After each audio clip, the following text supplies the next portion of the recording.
Contingency ये वो लफ्ज है जिसे हमने मुफ्ती शमाइल और जावेद साहब के डिबेट में बार बार सुना, कंटिजेंट होने जिसमें मुफ्ती शमाइल बार बार पूछते हैं जावेद साहब से एक ही बात, कंटिजेंसी कंटिजेंसी कंटिजेंसी, और आखिर में जावेद साहब खुद ही बोल लेते हैं भाई इसमें मैं थोड़ा क्लियर नहीं हूँ, माफ कर दे इस बारे में। देखिए, आपको मैं ईमानदारी से बात करूंगा, एक तो मैं कॉन्टीजेंसी वर्ड ठीक से समझता हूँ, लेकिन अभी हम आपको क्लियर करने वाले हैं कंटिजेंसी के बारे में कि आखिर कंटिजेंसी क्या है। आसान लफ्जों में बोले तो कंटिजेंट वो चीज होती है जो किसी दूसरी चीज पर डिपेंड करती है खुद वजूद में होने के लिए। मिसाल के तौर पर हम एग्जिस्ट करते हैं, मैं और आप एग्जिस्ट करते हैं क्योंकि हमारे पेरेंट्स एग्जिस्ट करते हैं। एक प्लांट एग्जिस्ट करता है, वजूद में है क्योंकि हमने एक सीड बोया था, या एक सीड जिसने भी बोया था इसकी वजह से एक प्लांट वजूद में आया, उसको प्रॉपर कंडीशंस मिली। अगर वो कंडीशंस नहीं होती, अगर वो सीड नहीं होता तो प्लांट ही नहीं होता। अगर हमारे पेरेंट्स नहीं होते या ये जो कंडीशन प्रोवाइड की गई थी ये नहीं होती तो हम नहीं होते। आसान अल्फाज में बोले ये स्मार्टफोन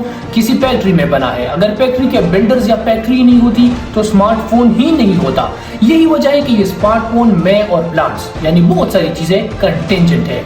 इसके अपोजिट में अगर हम देखें तो एक है नेसेसरी बीइंग, जिसको हम गॉड कह सकते हैं। उसके एग्जिस्ट होने के लिए, उसके वजूद में होने के लिए, उसके मौजूद होने के लिए उसको किसी दूसरी चीज पर डिपेंड नहीं करना पड़ता।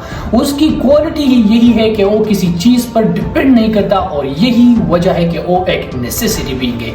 आइए इसको और भी आसान अल्फाज में समझते हैं। एक कप को इमेजिन कीजिए, एक कप एग्जिस्ट करता है क्योंकि इसको बनाया गया है किसी बिल्डर ने किसी फैक्ट्री में। फैक्ट्री को किसने बनाया? फैक्ट्री को किसी इंसान ने बनाया। इंसान क्यों एग्जिस्ट करता है? क्योंकि उसके पेरेंट्स एग्जिस्ट करते हैं। उसके पेरेंट्स इसलिए एग्जिस्ट करते हैं क्योंकि वो इंसान है। इंसान इसलिए एग्जिस्ट करते हैं क्योंकि लाइफ मौजूद है। लाइफ मौजूद है क्योंकि कॉम्प्लेक्स केमिस्ट्री की वजह से लाइफ इवॉल्व हुई है, कॉम्प्लेक्स मॉलिक्यूल की वजह से। और ये केमिस्ट्री और मॉलिक्यूल इस वजह से है क्योंकि एटम एग्जिस्ट करता है।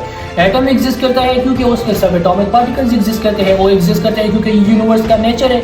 यूनिवर्स कहाँ से आया? यूनिवर्स आया है बिग बैंग या इस तरह से किसी और इवेंट से, अननोन रीजन की वजह से। इसी तरह से अगर हम पीछे चलते जाए तो हम चलते ही चले जाएंगे और हम रुकेंगे ही नहीं। इसलिए हम अगर किसी चीज का होना किसी दूसरी चीज पर डिपेंड करे और उसका दूसरी पर, तो इस तरह से अगर बीच में हम देखें तो फिर किसी लाइफ का होना या न होना कोई सेंस ही नहीं बनाता। इसलिए हमें किसी पॉइंट पर रोकना पड़ेगा, और जिस पॉइंट पर हम रुकते हैं उसको कहते हैं नेसेसरी बीइंग। नेसेसरी बीइंग वो बीइंग है जिसका एग्जिस्ट करना किसी दूसरी चीज पर डिपेंड नहीं करता। क्यों? क्योंकि उसकी यही क्वालिटी है, यानी उसकी क्वालिटी ही यही है कि उसका एग्जिस्ट करना किसी दूसरी चीज पर डिपेंड नहीं करता।